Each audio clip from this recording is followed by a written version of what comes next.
Good morning, everybody. Welcome to Center for Spiritual Living Redlands. My name is Joe. I'll be leading you on this guided meditation this morning. So let me invite you to just take a nice deep inhalation through your nose. Close your outer eyes. Exhale out your mouth.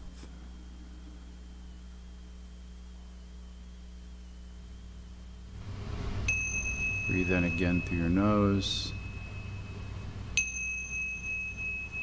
Hold it for about 4 seconds. Release, exhaling out your mouth longer than your inhalation.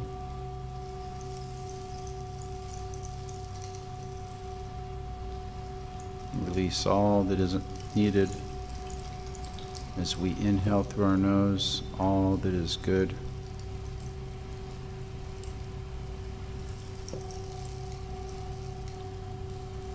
Realizing the I am. The I am that is our spiritual being, representing our oneness, our wholeness, our unity with this higher power that I call God.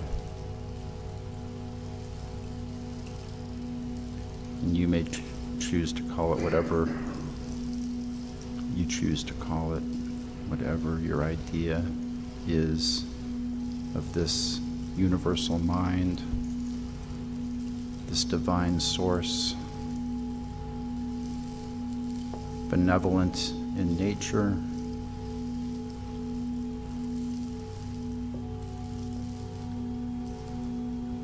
that follows this absolute law of reciprocity, according to our thoughts, our mind,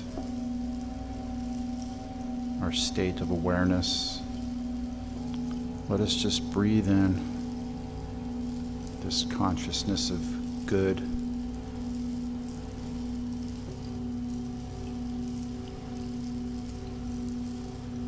Knowing the I am.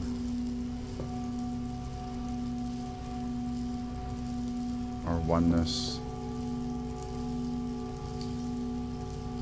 Our wholeness.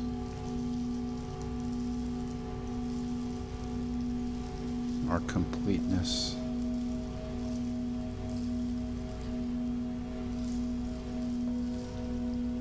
Breathe in the I am.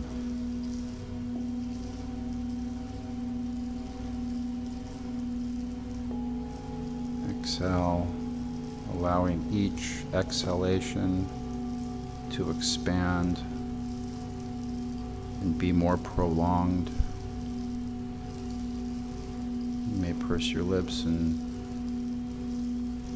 exhale and pull it out.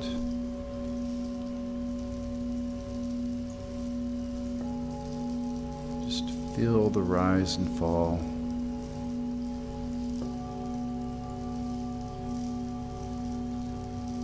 Allowing your belly to contract with every inhalation. And expand outward with every exhalation.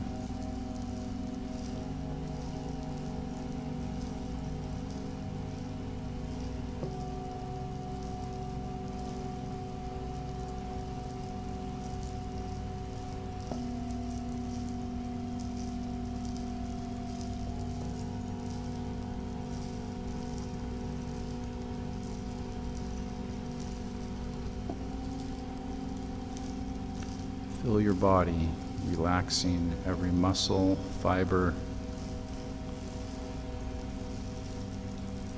Just feel your whole body, starting from the top of your head, down to your face, your neck, your shoulders, your back, your torso, your legs. Just feel all the tension being pulled out of your body with each exhalation.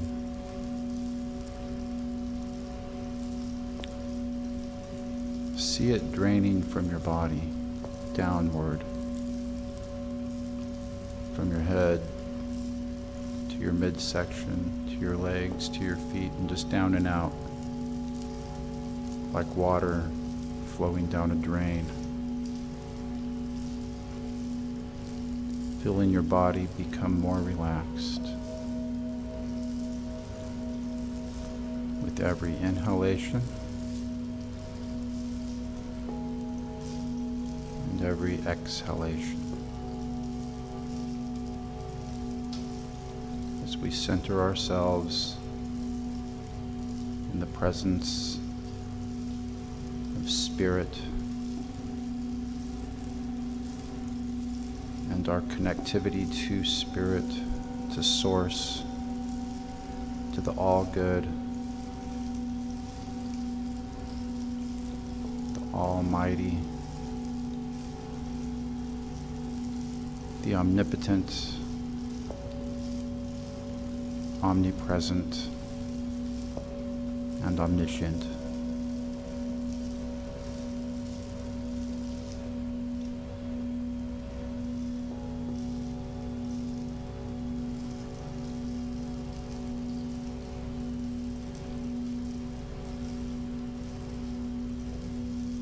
Let us breathe.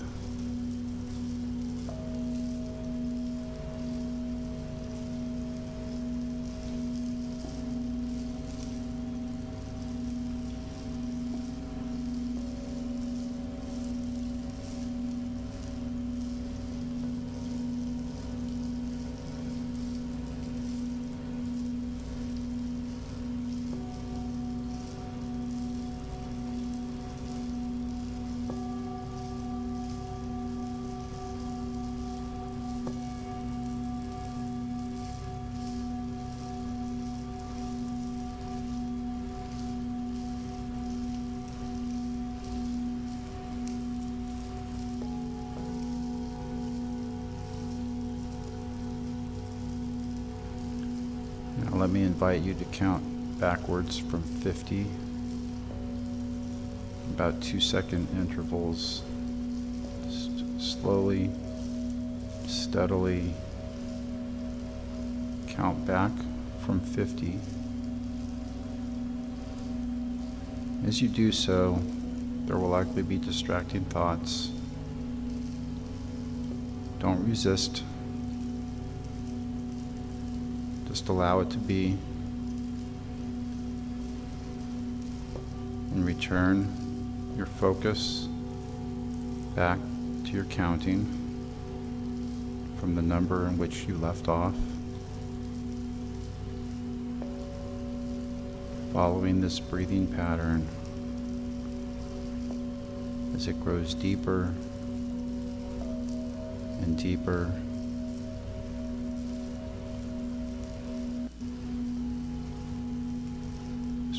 More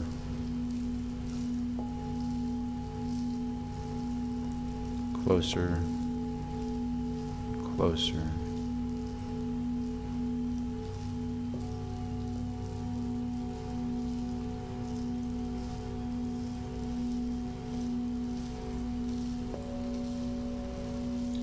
Let us count.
this state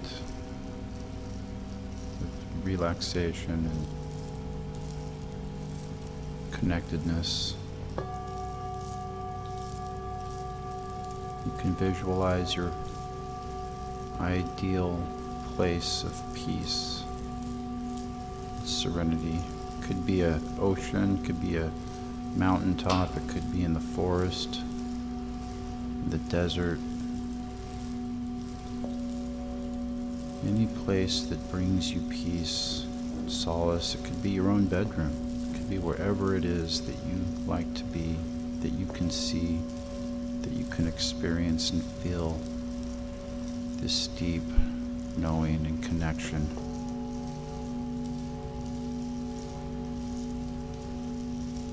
With God, Spirit, this universal presence.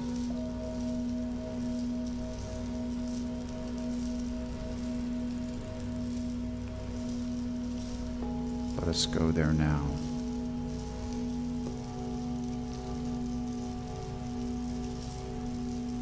Experience the peace and the joy and the presence of God, of Spirit, of the be-all and the end-all.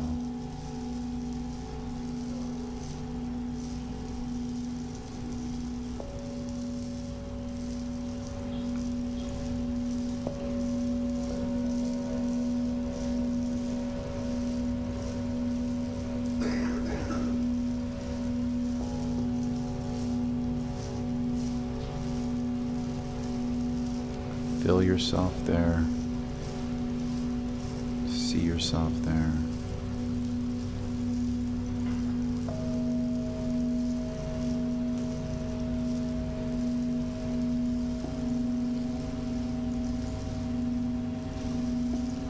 Each in-breath and every out-breath.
Now, as we slowly become aware, draw our attention back to this sacred place, this sacred space, this sanctuary. Some of you may want to wiggle your toes, your fingers, Stretch your neck, rotate your head, neck. So we exhale.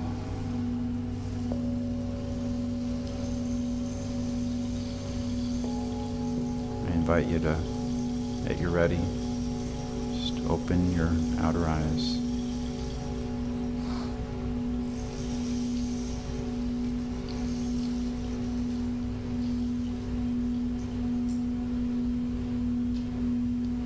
Thank you. This concludes our meditation.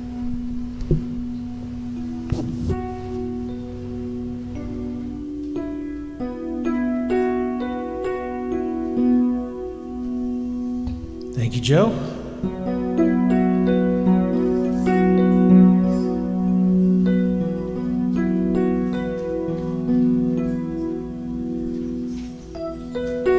I could just blast right into the first song, but it seems a little rude after that lovely meditation. So I'll just wish you all a pleasant good morning.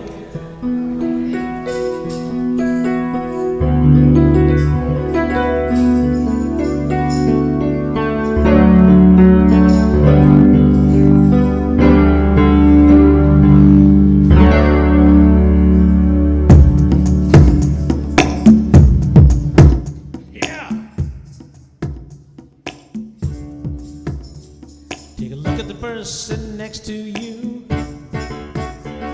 Say, God loves you and I love you too.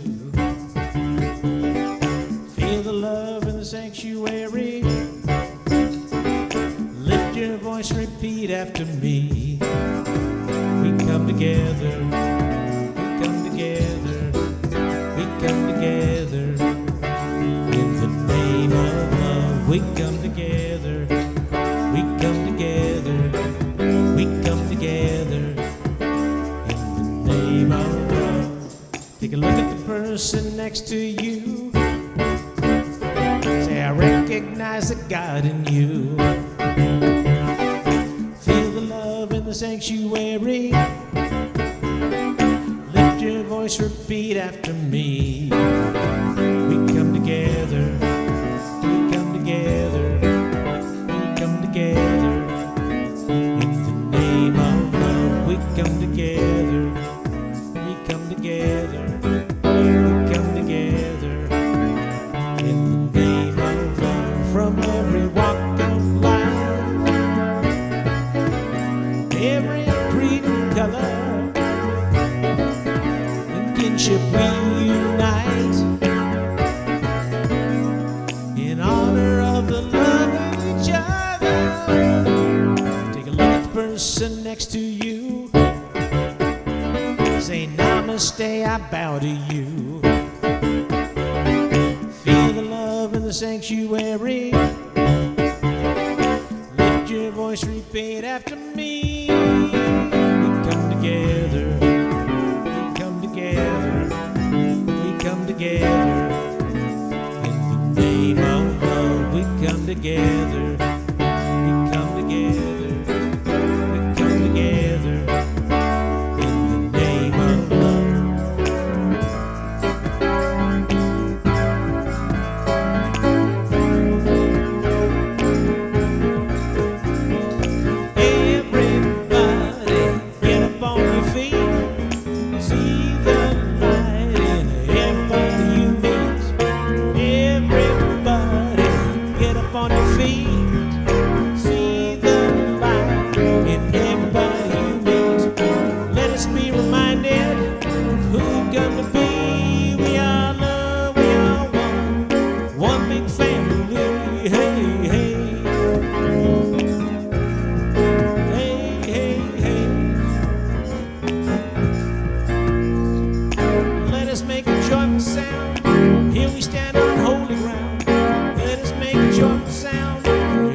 Come to be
Thank you, Al, for that beautiful music and enlightening just rhythm and soul, and it's just got everything going on in there. So thank you for that. Really uplifting. Good morning, everyone. My name is Daryl Prince. I'm a practitioner here at the Centers for Spiritual Living in Redlands, and I want to say welcome to everyone, and it's great to see everyone here and all your smiling faces and just the beautiful energy that you're projecting, the light and energy. So it's really makes me feel warm and fuzzy and very happy to have you all here. It's here. CSL Redlands is a new thought community living in ancient wisdom philosophy based on the science of mind. The science of mind philosophy was developed in the early 20th century by writer, lecturer, Reverend Dr. Ernest Holmes. Dr. Holmes studied truths from all the world's religious traditions and spiritual paths and developed a fresh new way for us to look at ourselves and how we fit into our world. CSL Redlands is an open and inclusive community honoring all people from every background, all races, sexual orientations, gender expressions, and spiritual paths. No matter who you are or where you are on your journey of faith, you're always welcome here. Our purpose is to awaken humanity to its spiritual magnificence, and our vision is a world that works for everyone. If you are here for the first time, please raise your hand and let us properly greet you. Any new? All right. Okay. Woo! All right. We know that you have a choice for your spiritual community, and again, we are delighted to have you visit with us today. Just a gentle reminder to silence your cell phones and place them safely away so you may participate more fully in our service.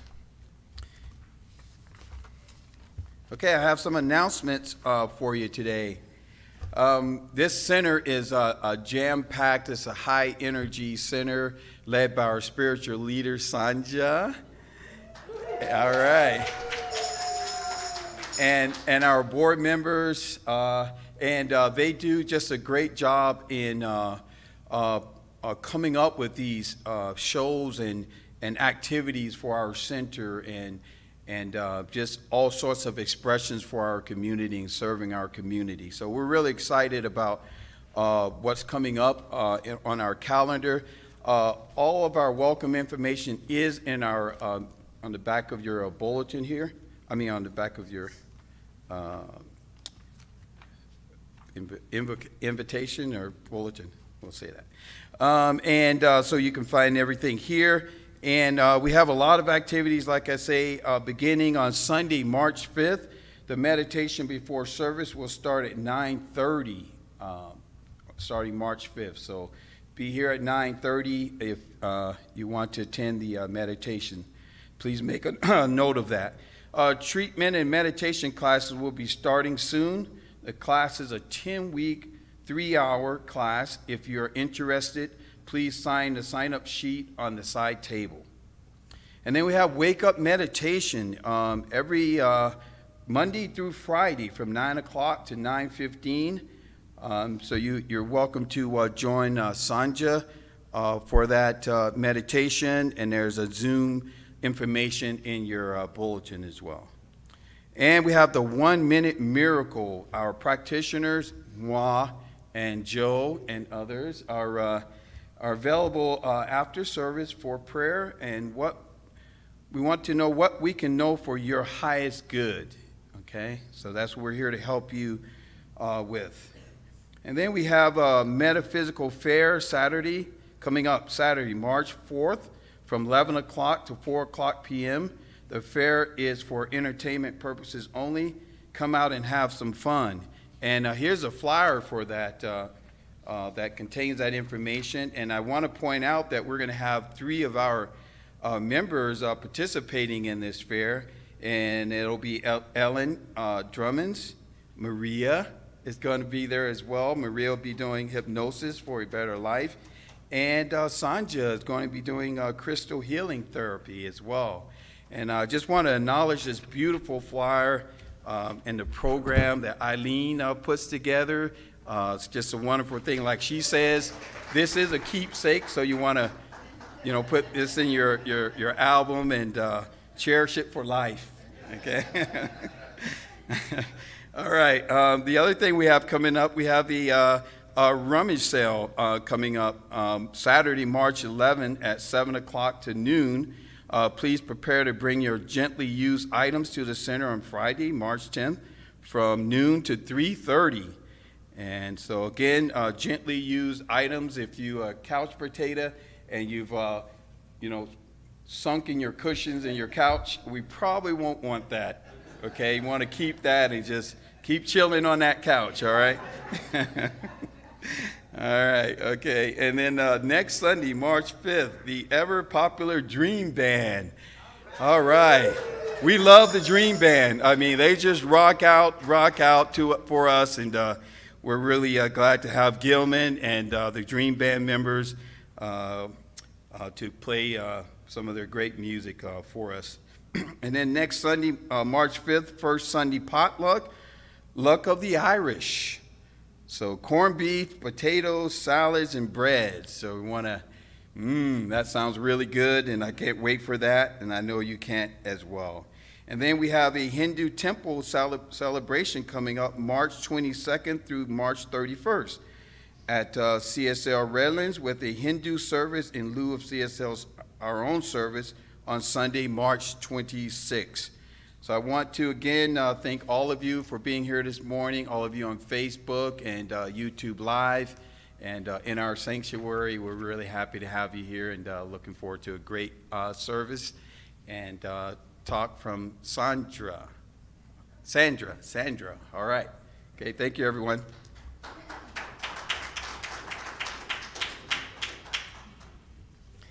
One other thing. All right.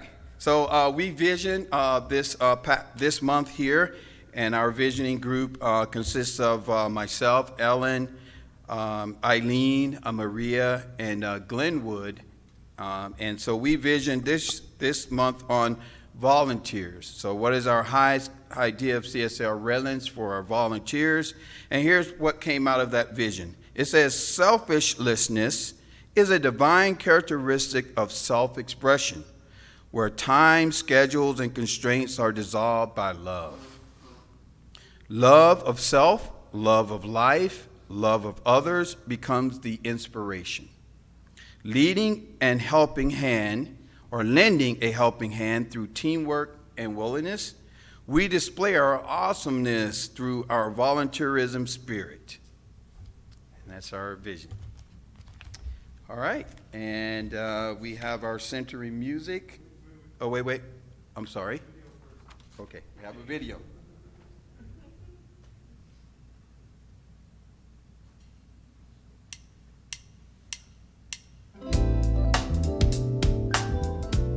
Here's a little-known Black history science of mind fact. Pearl C. Wood was born in a small Arkansas town in 1892. A teacher, she became a seeker of spiritual truth. She relocated to Kansas City, where she became active in church and civic work. In 1930, she went to California. There she visited various churches but could not find the spiritual uplift she desired until one day, a voice inside her said, "The thing you're looking for is within you." She returned to Kansas City and became an ordained minister in the Metropolitan Spiritual Church of Christ. A short time later, she permanently moved to LA and founded Triangular Church of Truth in her living room in 1932. She became affectionately known as Mother Wood. The church grew, and 24 years later, in 1956, she affiliated it with religious science.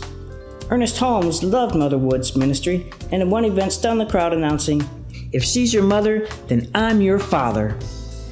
When Mother Wood retired in 1972, her son-in-law, Dr. Philip Pitts, became senior minister at Triangular Center for Spiritual Living. And when he retired, her grandson, Reverend Greg Pitts, stepped into leadership. Mother, son-in-law, and grandson, 3 generations of strong spiritual leadership. Dr. Pearl C. Wood, a Black evolutionary in science of mind.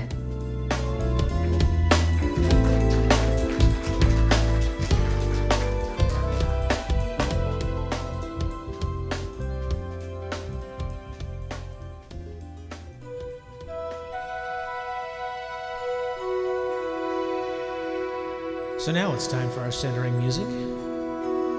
This just gives you an opportunity, if you want, to look within quietly,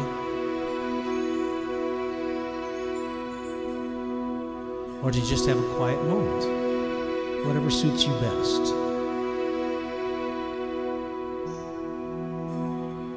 I send my love over the mountains. I send my love over the sea.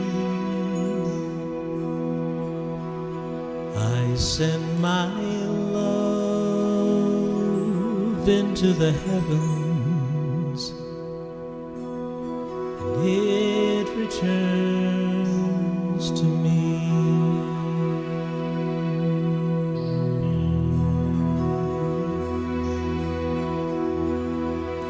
I send my peace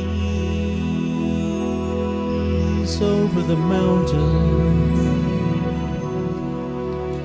I send my peace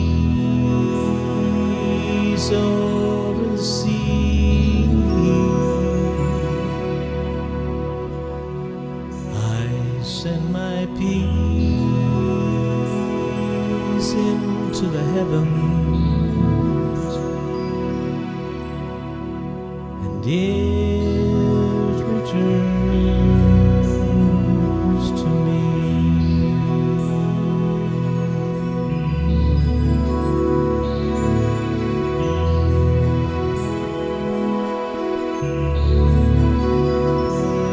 I send my love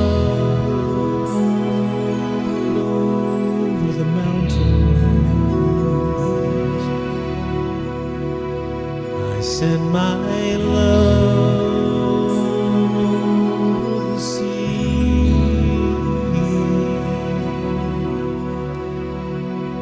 I send my love into the heavens, and it returns to me.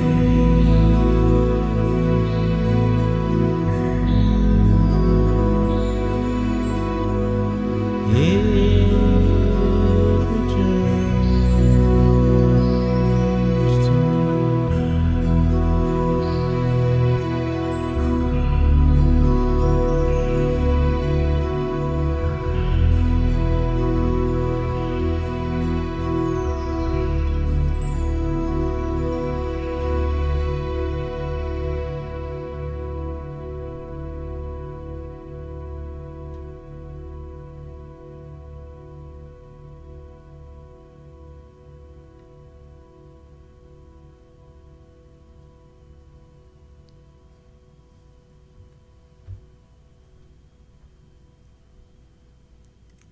Thank you, Al. That was beautiful as usual. Hello again. Before I do the invocation and reading today, I just wanted to take a moment because, as many of you may know, February is Black History Month, and I really love these historical videos that we've been showing.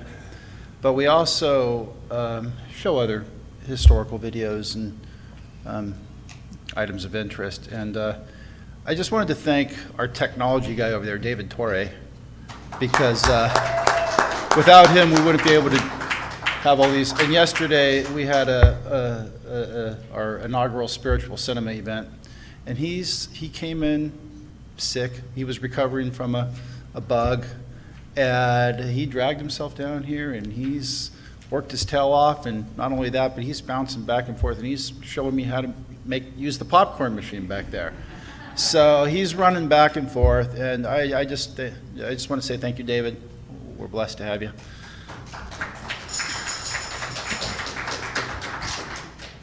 Let me invite you to be still with me for a moment. And in this moment, in this presence, in this place, in this space, I know that, and I recognize that God, Spirit, source is all there is. It is the creator of all things, living and inanimate, that permeates all space, pervades all substance. And I declare that in this place, in this space, unified and one with God, I choose to call this divine source, this higher power, God. You may choose to call it whatever it calls upon you to call it. But I declare this truth for me. I declare this truth for each and every one of you in this sanctuary this morning and watching online from wherever you may be in the world. Thank you. How good it is to know that Spirit, this power that is omnipresent, omniscient, omnipotent, that exists everywhere in every point in space and time at the same time, that I am one with this power. Declaring this same truth for each and every one of you. We harness this power, this energy, in thoughts of love, prosperity, good, abundance, joy, peace, all the spiritual principles that embody it. Here and now, moving forward, expanding, growing in consciousness, in the knowingness of our wholeness and our oneness with the divine. How grateful I am.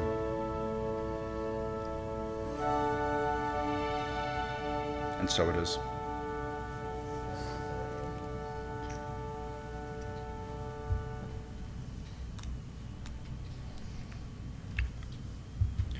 Ernest Holmes, the founder of Church of Religious Science and Science of Mind, says, love is within us. It cannot be destroyed. It can be ignored. To the extent that we abandon love, we will feel it has abandoned us. Denying love is our only problem, and embracing it is the only answer. Through the power of love, we can let go of past history and begin again. Love heals, forgives, and makes whole. There's a quote from James Baldwin. People are trapped in history, and history is trapped in them.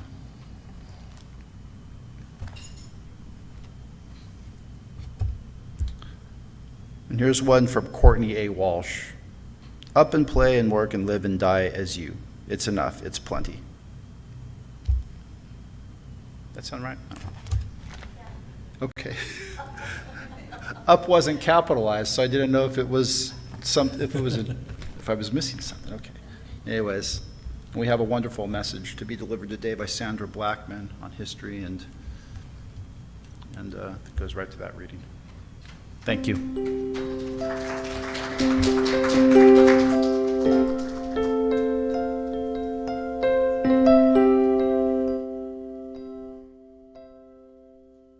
Sometimes it's complicated.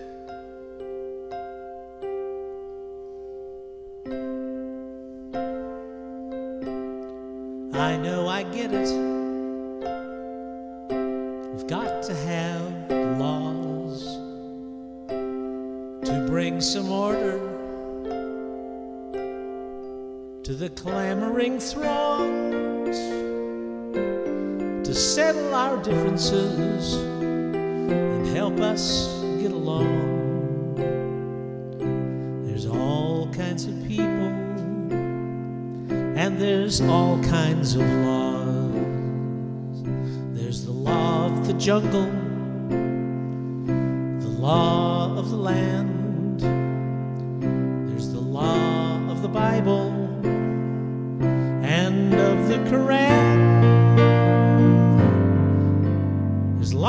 lost the nation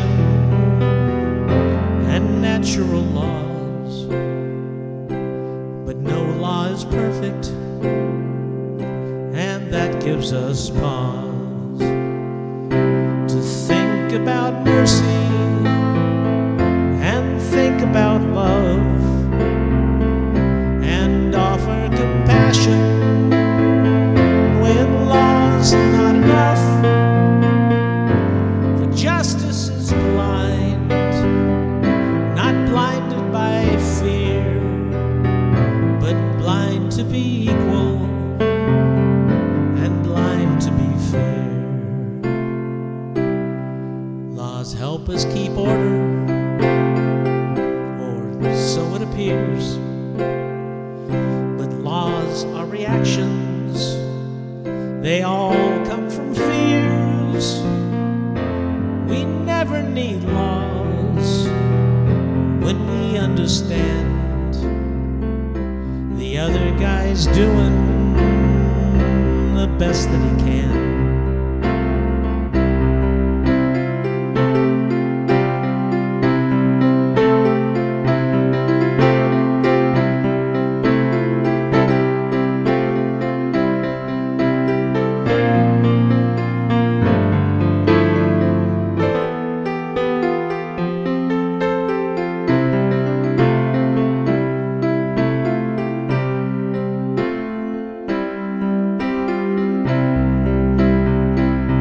For justice is blind, not blinded by fears, but blind to be equal and blind to be fair. So think about mercy and think about love and offer compassion when law's not enough. So what do you call it when things turn around and those sworn to protect us instead shoot us down? Oh, when those who serve us instead tear us apart, break up our families and rip up our hearts. It's hard to get over, get my head around that fear that can turn the world upside down. In Congress or squad cars or on benches they sit, peacekeepers unwittingly conspire to commit crimes against humanity, crimes against humanity, cry for the families,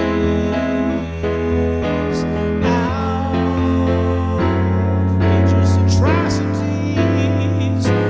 Justice is blind, not blinded by fears, but blind to be equal and blind to be fair.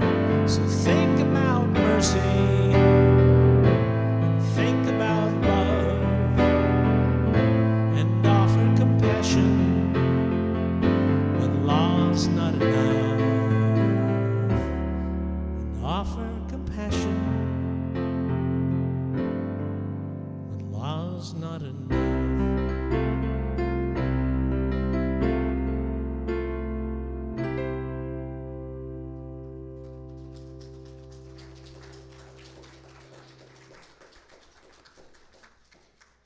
Once again, very beautiful. Did you write that, Al? Yeah. Let's give him another hand.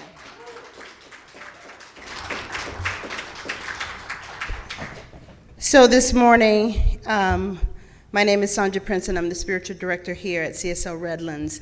But it's my privilege to introduce our speaker today. Her name is Sandra Blackman. Sandra is a professor of history who has taught at several community colleges in Southern California since 1999. Her subject areas include African American and Latin American history. Prior to teaching, she worked in nonprofit management. Sandra has been a member of CSL Redlands since 1985 and raised her children here, Ashton and April. And Ashton is with us today. Stand up, Ashton, so they can see who you are.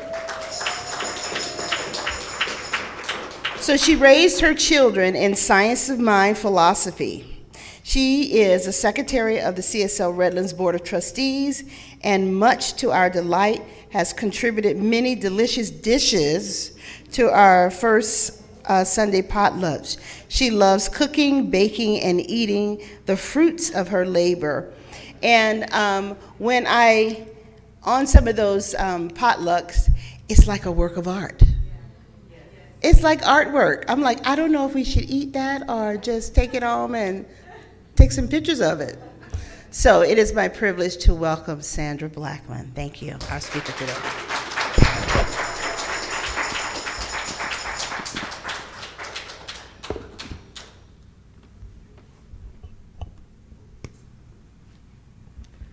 I must say that Sandra always speaks to the fact that the music is always perfect to introduce the topic, and I couldn't have chosen anything better. I could have told you, what I might have wanted, but I believe that you selected what was best. So thank you very much, Al.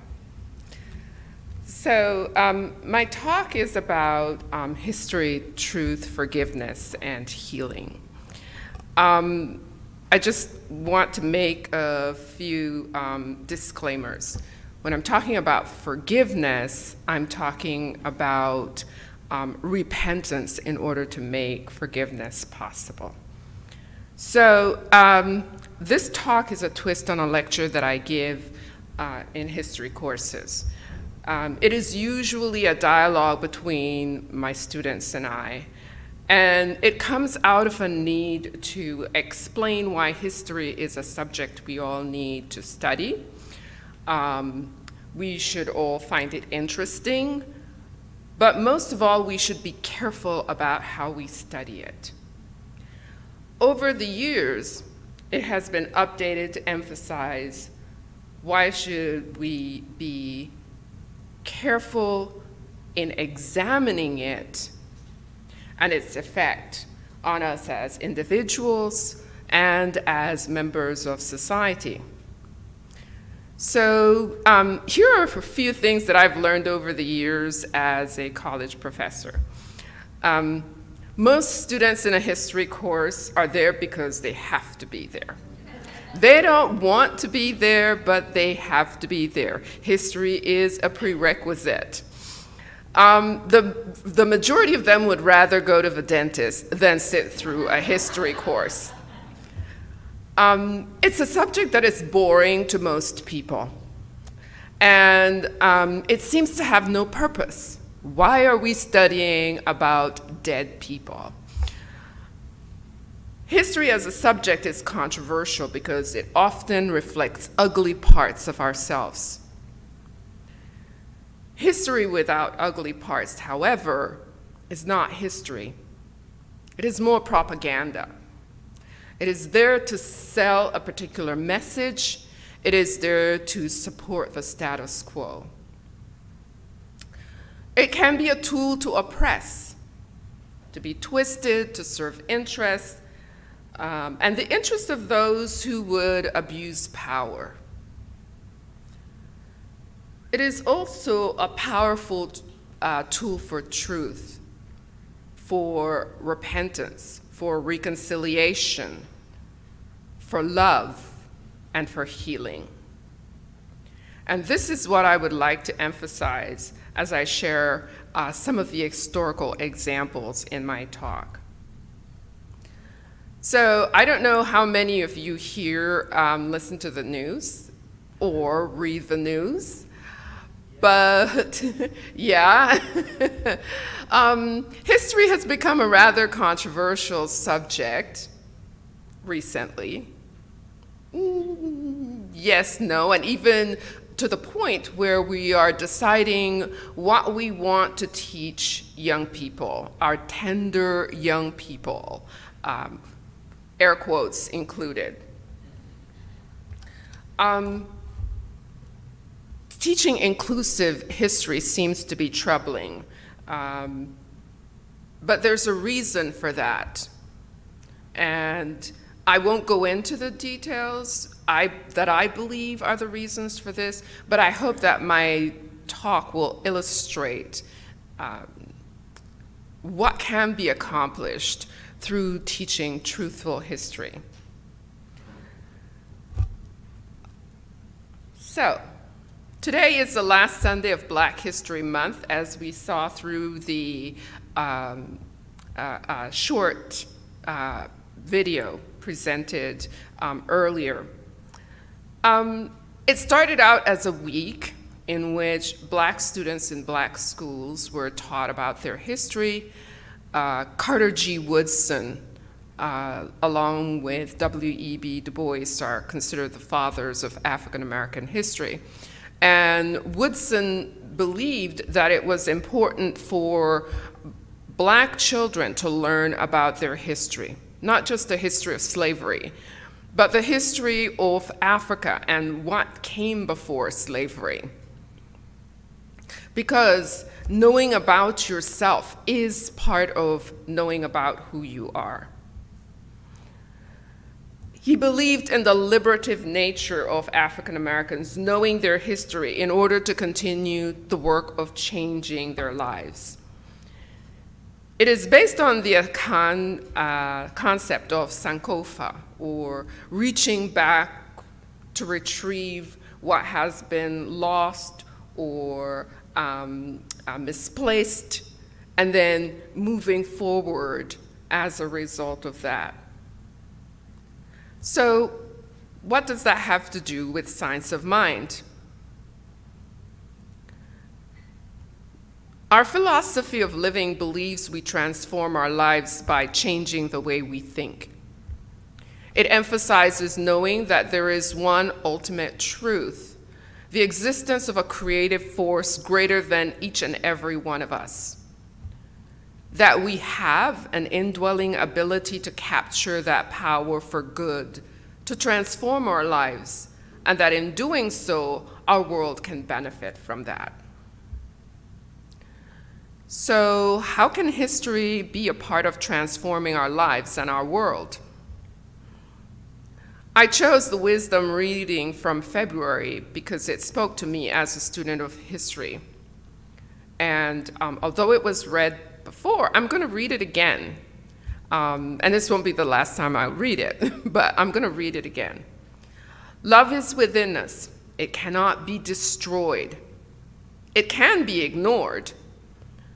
To the extent that we abandon love, we will feel it has abandoned us.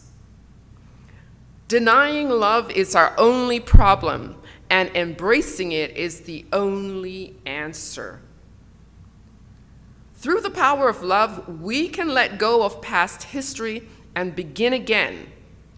Love heals, forgives, and makes whole. Ernest Holmes. So how do we let go of past history and choose love? I believe studying history can and is redemptive and sets us on a path of healing and wholeness. So, what I like to do with my students is I usually like to define what history is. And I use some quotes, and a couple of them. One of them is by Jose Ortega y Gasset. Past is past not because it happened to others, but because it forms a part of our present, of what we are in the form of having been, because, in short, it is our past. And then James Baldwin, people are trapped in history, and history is trapped in them. Our conditions, the condition we're in as individuals, as families, as communities, as a country, is all a part of our history. We can't just forget it. We can't. I'm going to digress for a second. I hadn't intended to use this example, but I'm going to use it. On Friday, as I was preparing for this talk, I ran across an article in The Atlantic about German children who had been bred as a special group of the best of the best, the Aryan best of the best. And some of those children survived World War II as orphans, not knowing their past. And the article dealt with two individuals, one a woman, one a man. And what was interesting to me was, despite the fact of the gentleman whose history and background he didn't know originally, that a lot of his adult self was based on his first 3 years of having grown up in a German orphanage for these children who were bred to be the best of the best of the best. He couldn't deny frailties in himself. He couldn't deny that maybe he passed along a genetic error to his children and to his grandchildren.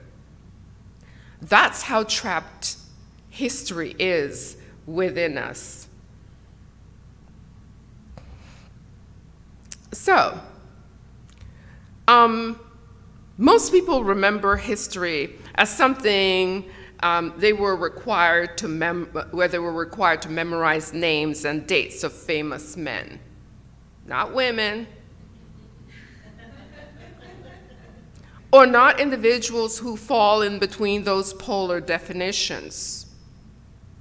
You know, people who may not fit the norm of male or female. The daring do's of these men are based on definitions of good or evil.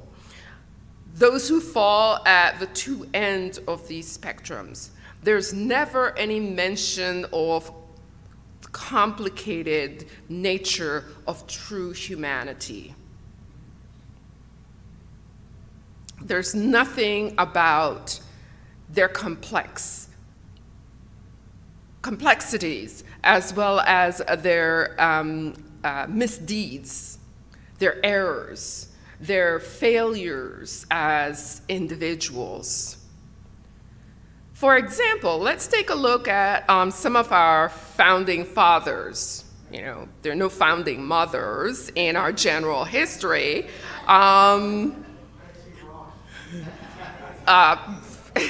What about, okay, so you put me on the spot by saying Betsy Ross.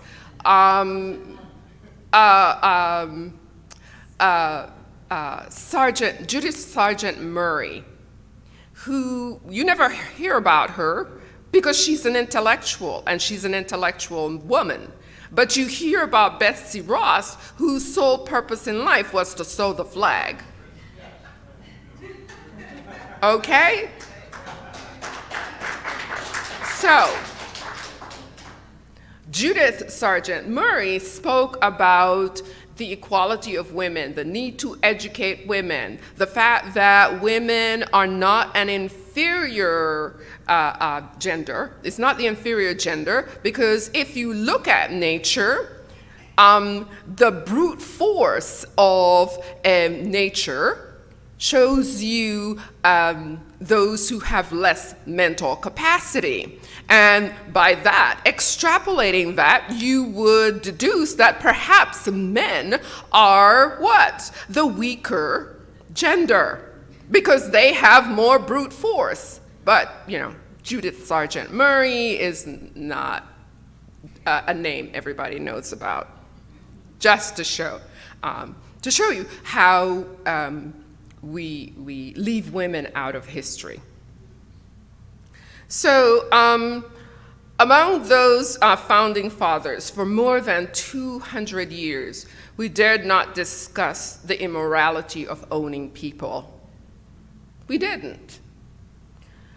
Also taboo was the sexual exploitation of enslaved women. For example, that guy, you know that guy? Which guy am I talking about?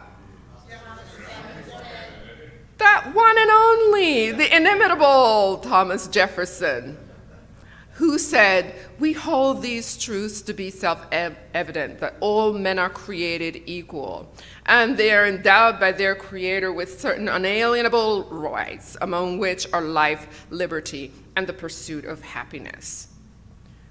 However, he had, maybe 5, 6, 7 children with an enslaved woman who was the half-sister of his wife. And for more than 200 years, as historians, we denied this fact. We went on hearsay, the hearsay of white men, to deny this relationship.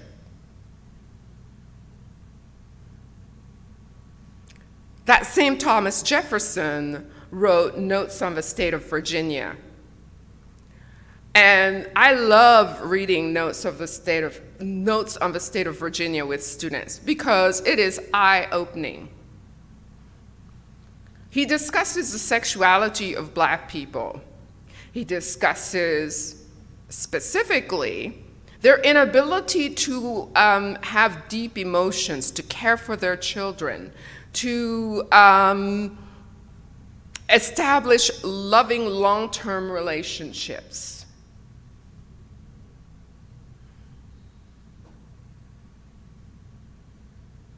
If you ever saw the movie 12 Years a Slave, you make the connections between the inability or the failure to allow a mother to grieve the loss of her children, because after all, you do not hold deep, loving, abiding commitments to your partner or your children. And make no mistake, Jefferson would have told you that he didn't support slavery. But much of what is written in his notes become the science for continuing the enslavement of Black people in the United States.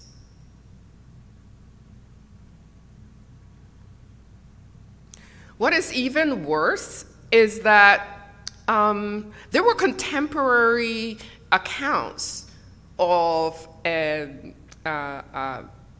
Jefferson's liaison with, and I hate to put it that way, concubinage with Sally Hemings. It was sort of a running joke. But yet still, historians ignored this. And it wasn't until, maybe 20-something years ago, DNA testing said, guess what? There's a very strong chance that this man impregnated this woman and that her children were his. And let's just add one little teeny-weeny note. When he began to take advantage of her, she was 16, he was 46.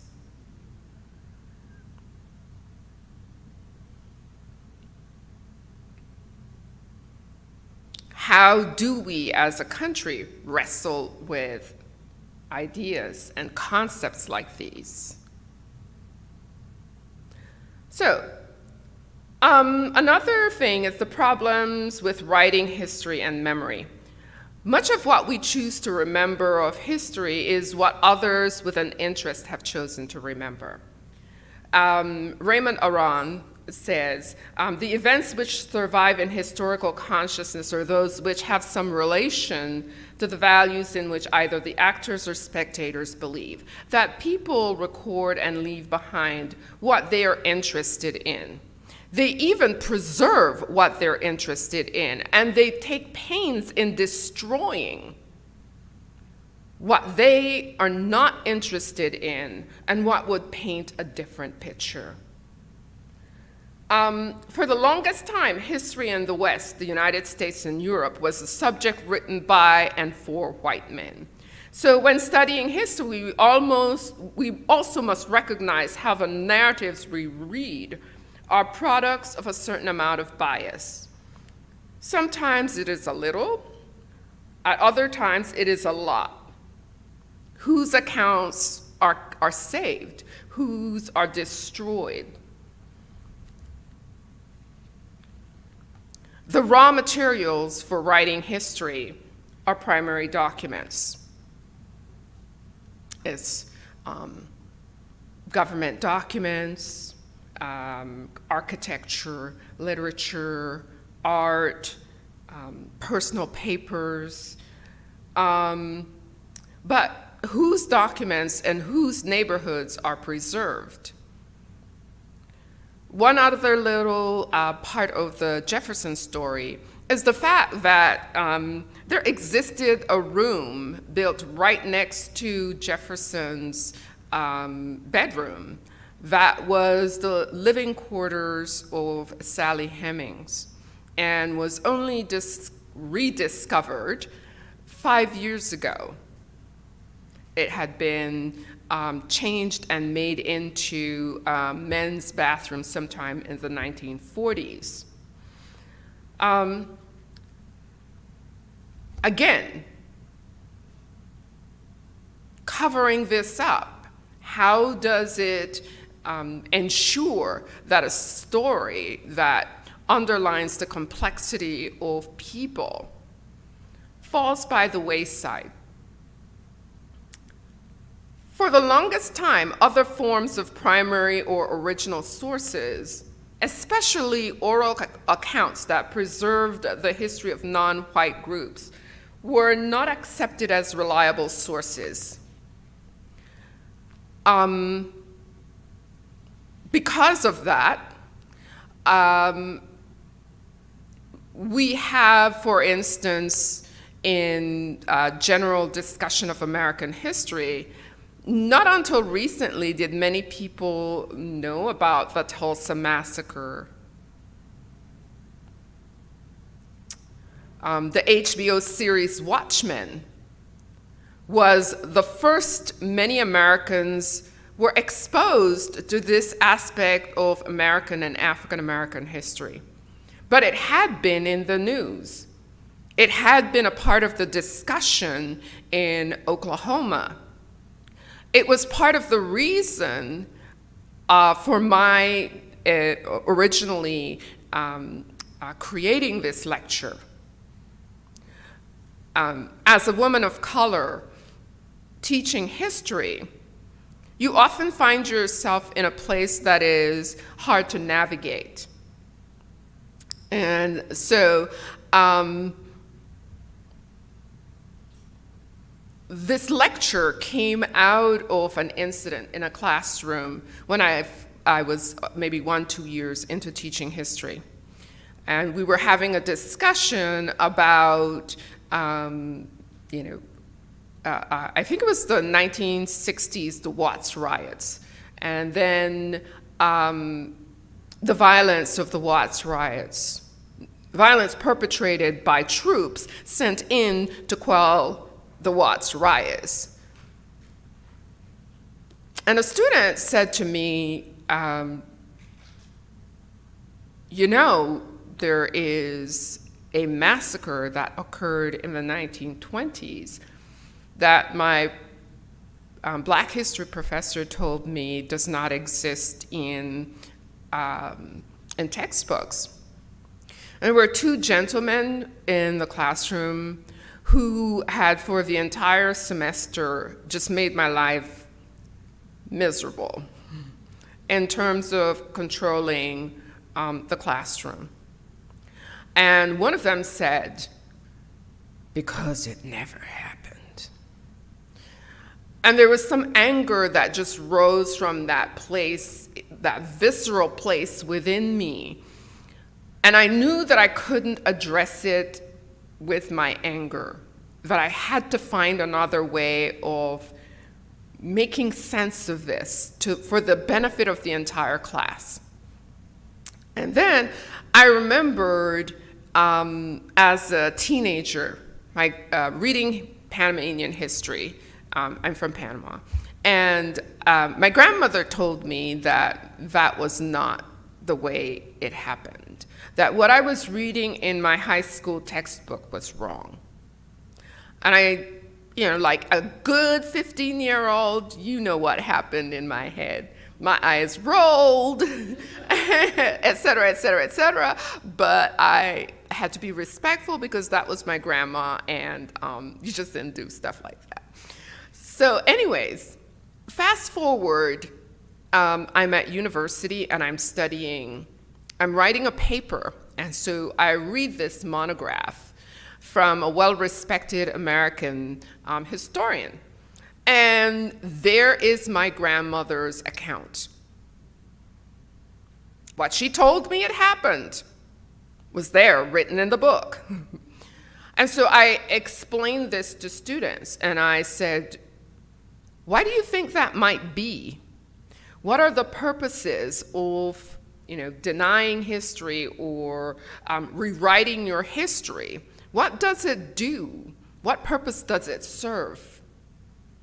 And after that incident, I decided I needed to do something to get across to my students that history can be a liberative tool, but it can also be a tool used to hide the truth. So this is where this lecture comes from. I've expanded it today because I wanted to show that what I've learned is how history can be transformative and how it can be used as a transformative tool. What passes as history is often whitewashed, and I mean this in the truest sense of the word. To paint the pictures of glory, men who are perfect in the imperfect sense of remaining far from what is the truth required for the transformation of our human condition. The abolition of slavery was not the work of one man. It was not about Abraham Lincoln, who we celebrate his birthday this month as the great emancipator. Lincoln did not believe in the equality of black people, and for the longest time refused to allow them to fight in the Civil War. People pushed him to proclaim the emancipation of black people in the South. And even then, there was a twist to it. We often see the leaders of the abolition of slavery as white men and white women. But we don't think of Frederick Douglass, his description of slavery, of the violence of slavery, the intellectual work that this man, who is self-educated and is able to tell his story in not only a visceral manner, but also speak to an educated audience, and was told to tone himself down so that he would appear to have been more of a slave. We don't think of Josiah Henson, whose narrative served as the basis of Harriet Beecher Stowe's Uncle Tom's Cabin. We don't think of Harriet Jacobs, whose descriptions of her masters grooming her for his ultimate sexual pleasure in very coded language could get through to women of the period to say, this is what slavery does to women. she also outwits him, by the way. She is able to run away, live for 7 years in her grandmother's attic, and then ultimately gain the freedom of 2 children she had with another white man, and then move to the north. Her coded language was meant to appeal to pious religious white women as a means of developing allyship. We don't hear about James Forten, a wealthy black man from Philadelphia who fought in the American Revolutionary War, worked in a sail-making shop his father worked in, bought the business, employed black and white workers. Those workers could vote while he could not. But Forten and his family were integral to the Underground Railroad and provided financial support for William Lloyd Garrison. Everybody learns about William Lloyd Garrison. We don't hear about the African American men and women who supported independence and equality during the War of Independence. And those people who chose sides based on what they stood to gain. That they understood that if I'm in the North, depending on where I am, I will fight on the side of the Patriots. If I'm in the South, I will fight on the side of the British because I will gain my freedom. So, truth requires honest assessments historical truth requires honest assessments with understanding that we can change ourselves, our circumstances, and our world. One of the things I hate to hear is history repeats itself. I see that more about who we choose to leave out, who we choose to aggrandize, who we choose to interpret, and how it represents an unwillingness to learn from the past. And in doing so, we set ourselves up to repeat our mistakes of the past. We study oppression and oppressive systems outside of our own to magnify our greatness while ignoring atrocities committed against minoritized groups in American society.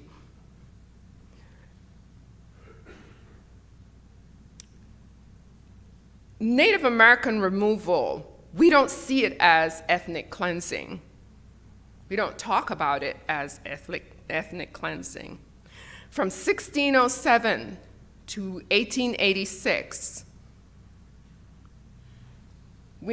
Europeans move westward, and as they move westward, the indigenous people of the land are corralled and put on reservations. We celebrate Thanksgiving, but we don't teach that Thanksgiving was part of the celebration of winning King Philip's War. The Wampanoags, who had extended the hand of friendship to the Pilgrims. Metacomet is the descendant of, or the son of, who extended the hand of friendship to the Pilgrims. And in his last stand to keep the land of his people, retain the little bit of land left to his people, he loses the war. And he returns home to wait for whatever will take place. And those gentle people, quote, whom we celebrate as forebearers, will take Metacomet, hang, decapitate him, put his head on a pole, and sell his children into slavery, his wife into slavery in the West Indies. And then celebrate Thanksgiving because God had delivered their enemies into their hands. We don't talk about the criminalization of African American status, the forced labor camps that are created after the Civil War, and that continues to exist as part of the carceral state, because the 13th Amendment still allows for the enslavement of people as punishment for a crime, which one has been duly convicted. The firebombing of Japanese cities from March of 1945 to August of 1945, before 2 weapons of mass destruction were dropped on 2 major Japanese cities. These are examples of state violence, often depicted as heroic actions against a common enemy that threatened individual and collective existence. We create all kinds of reasons why it is okay to do so.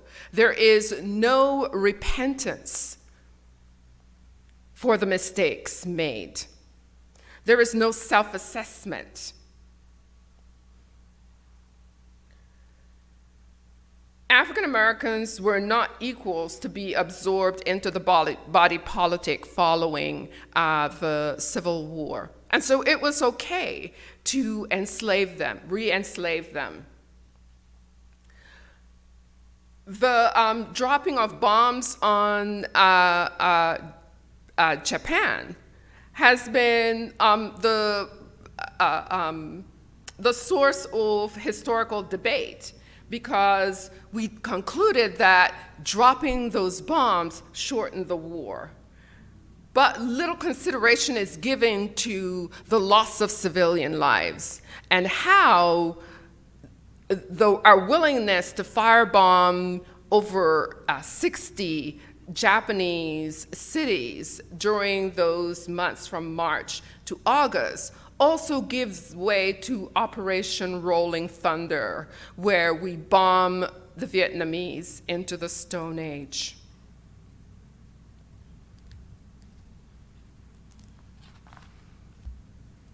I'm going to wrap it up. I still have some more, but I want to wrap it up.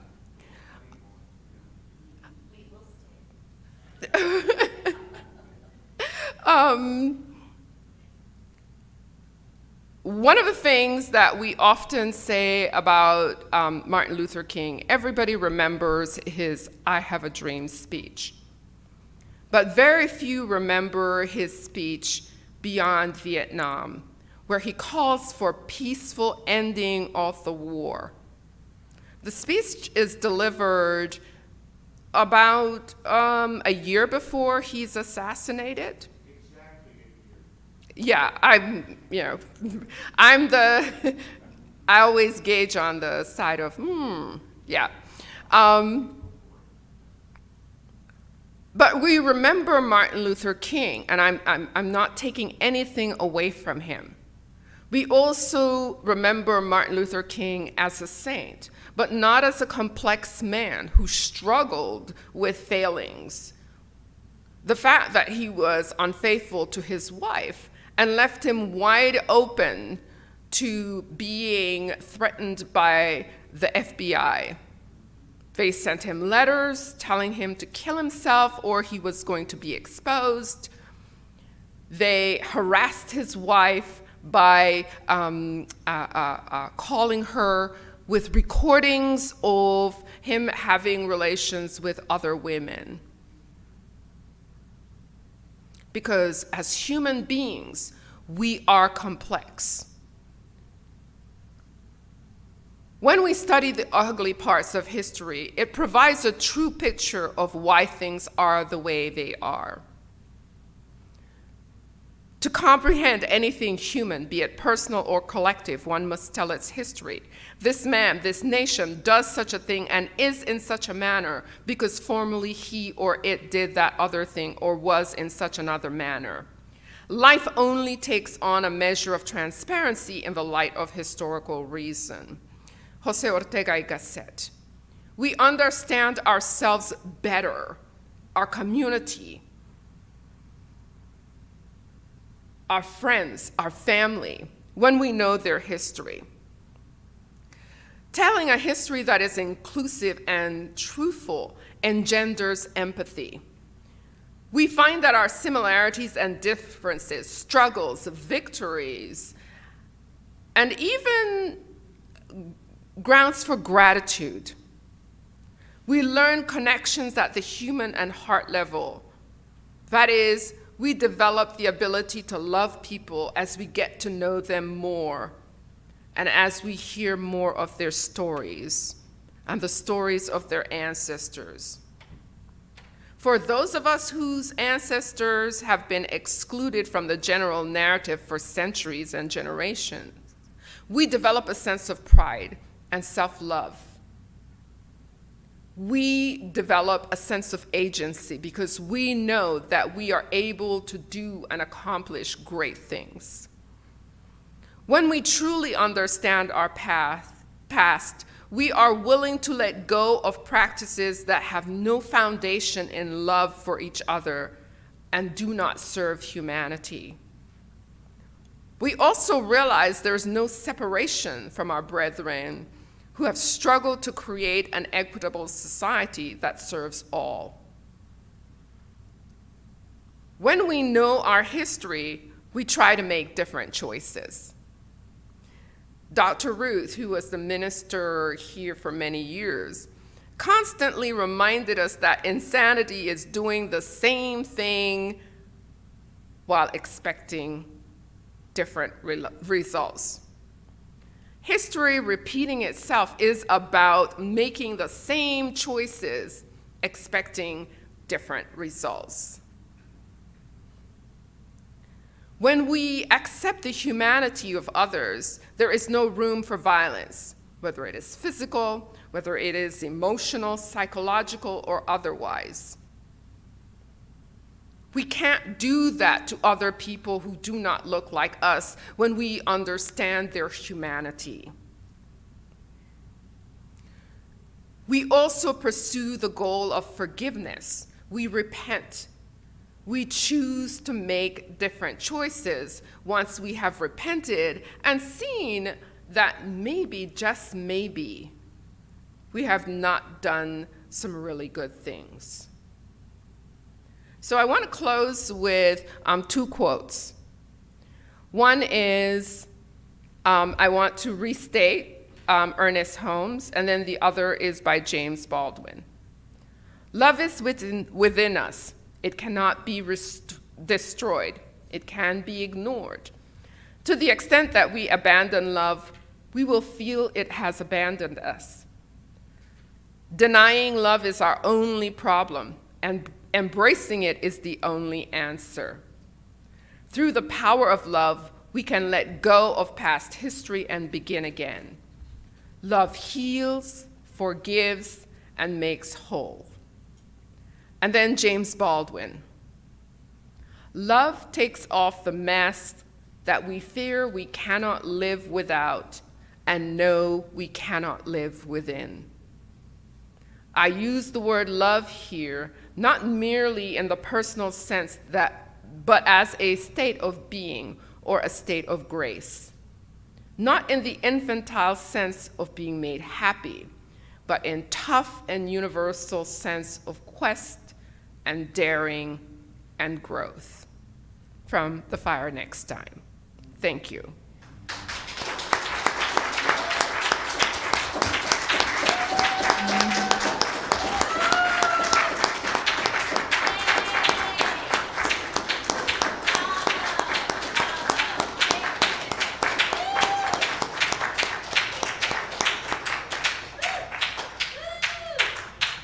Sandra, I have a quick question. Weren't you gonna have some sort of presentation in March? I don't see it on the calendar. I think it's in April. It's in April. It's in April. Do you have a date yet? I don't know, it's on the calendar in April. I think we have it on the calendar in April. Okay. Yeah.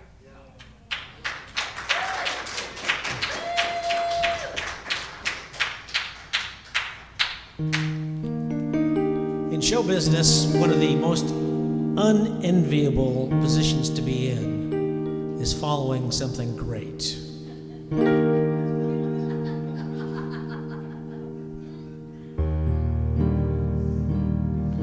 There's a quote, speaking of history, there's a quote that's attributed to Mahatma Gandhi. I think you probably all have heard it. It's very common in places such as this. And it also cannot be historically linked to him in any way, but the fact that everybody thinks it's his. But that quote, of course, is "Be the change you want to see." It's a great idea, and I think one of the things we all want to be and see is more love.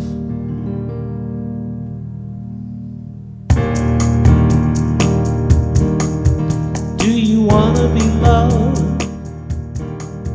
We all want to be loved.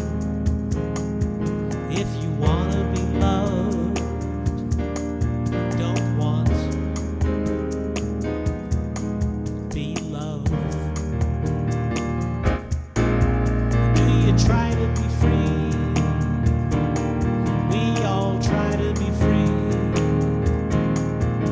If you try to be free, don't try. You know, be free. Well, you see, it's really simple. You see, it's really clear, but simple isn't easy. They're not the same, I fear. Do you love to be free? We're all free to be loved. If you love to be free, and you're free to be loved,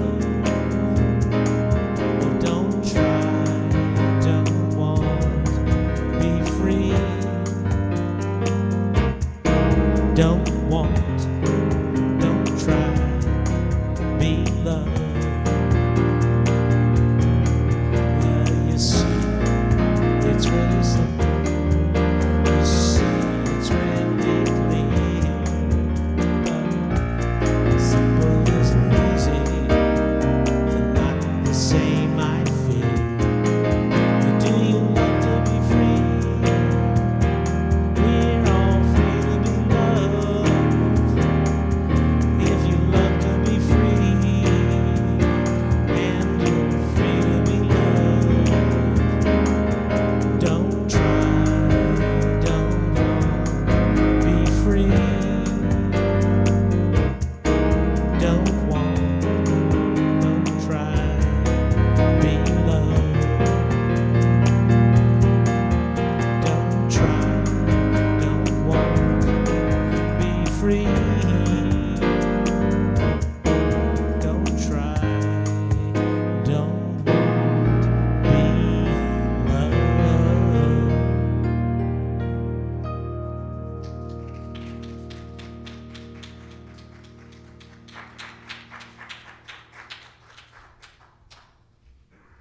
So what was that, Al? Don't try, Don't try, don't want, don't want. just be it. Just be it. Just be love. Thank you. Thank you for that beautiful selection. And if you need some extra love, we have some beautiful magnets that says, "Love is the answer." Love is the answer. Let there be peace on earth and let it begin with me. And so we just want to, again, thank Sandra Blackman for her informative talk today. Beautiful talk, informative talk. There will be another lecture taking place in April. We'll make sure we get that on the calendar so you can have it if you want to come and join us for that. I know I didn't pay attention in history class. But again, thank you. So as you know, sometimes I go in the back and I'll pick something off the shelf. And I'll just read that later. And I want to read it to you when we do the prayer. But right now it's time for our conscious giving. So I invite the ushers to come forward, and I invite you to take your offering in your hand, place it over your heart as we repeat our beautiful affirmation for the offering together. David, if you can put it on the screen. And also, David has a credit card machine over there that if you want to use a card. So let's say this together. Our offering affirmation is, from the love of pure spirit within me, I bless this gift. I send it forth to heal and bless and prosper. It is evidence of my faith and my belief.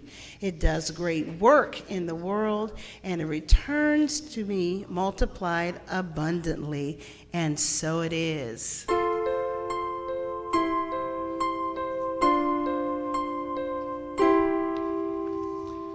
Thank you for giving, and thank you for receiving, and thank you for being who you are. Thank you for breathing, and thank you for believing, and thank you for being who you are. The universe is flowing with love that's ever growing, and you are a vessel of that love. So thank you for caring, and bless you for your sharing. Thank you for being who you are. Thank you for being who you are.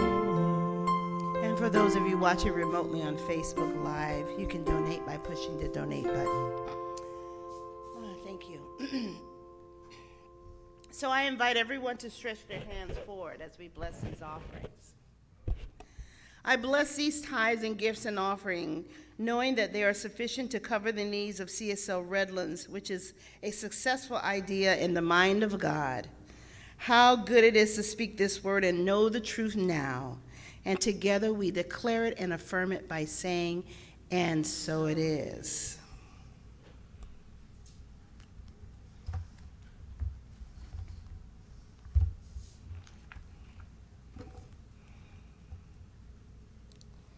So like I said in the back, I always pull a book. I try to do that every Sunday. And today, the book that I chose was this Science of Mind magazine. And what it says in here as we go into our prayer time is, anchored by the gifts of life, love, peace, and givingness. And it says love, it's in its broadest sense. Love is the impartation of the self, the givingness of everything we are or hope to be or have, giving it in joy and without reservations in complete abandonment. Love will find the solution to every problem, will answer every question. It is the lodestone of life, the center of reality, the heart of the universe, and it will ultimately win and vanquish every foe. So we just take that into our prayer time as we breathe in this beautiful breath of life, this breath of peace, this breath of love, this breath of joy that is inherent within each and every one of us. And I think Sandra said somewhere in her lecture that, we have to just go deeper and not really skim the surface, but go deeper into ourselves, go deeper into what feels right for us. I mean, she didn't say that, but I'm saying this. What feels right for us, what we know. Because I know for me, my body tells me what's right and what's true. It tells me. I feel it in my spirit. So as we begin to open up to that power and presence that's lived and has its being in and through us, we begin to listen and hear and know for ourselves. I want to thank Sandra for bringing this beautiful lecture to us. And it tells us that we have to go even deeper into what we've been told and do our own research and find out what we don't know, what hasn't been taught, what hasn't been shared. And there's a reason for that. So, just knowing that that Spirit of God that lives within us, as us, is present, cannot be extinguished or removed. It is there. And this power and presence is the power and presence of love, of peace, of joy. And what it offers us is the awareness that we can have what our desires are. We can have health, perfect health and wholeness, because we already have it. It is within us. Abundance, prosperity, joy, peace, love. It is all contained within us. And so we need to tap in, tune in, and turn on to that Spirit. And when we do, we can live from that place of authenticity. We can live from that place of love that she talked about, of repentance and discovery. So I want to light this candle today.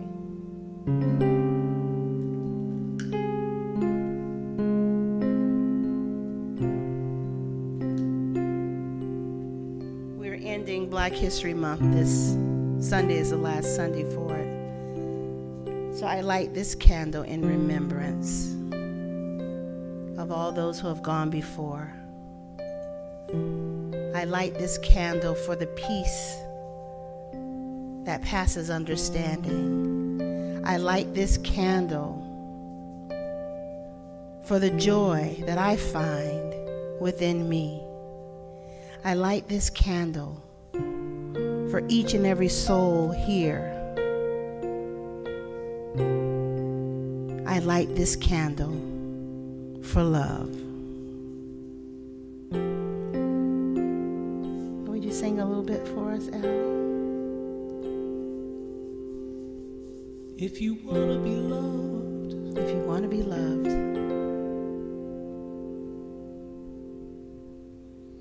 we all want to be loved. If you want to be loved, can everybody just stand?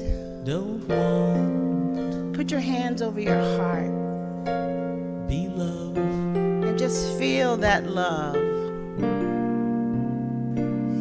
Do you try If to it's be more comfortable for you to sit, don't feel obligated. Just do whatever's comfortable for you.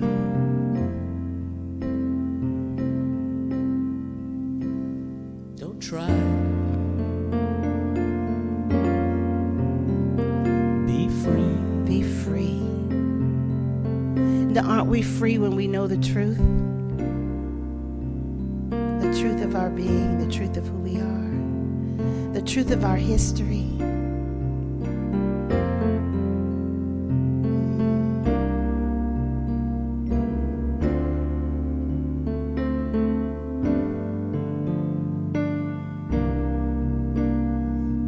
If you love to be free, Just close your eyes, if you we're will, all free to be loved. and just feel this song within your heart. Love to be free. You're free to be loved. Don't try. Don't want.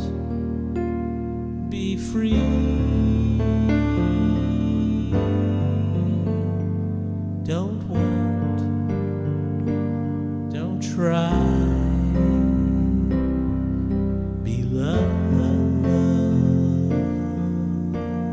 I bless each and every person here and online. Just be love. Be free.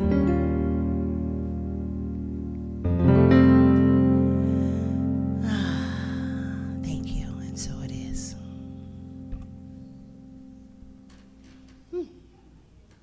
Have a great day. Have a wonderful day.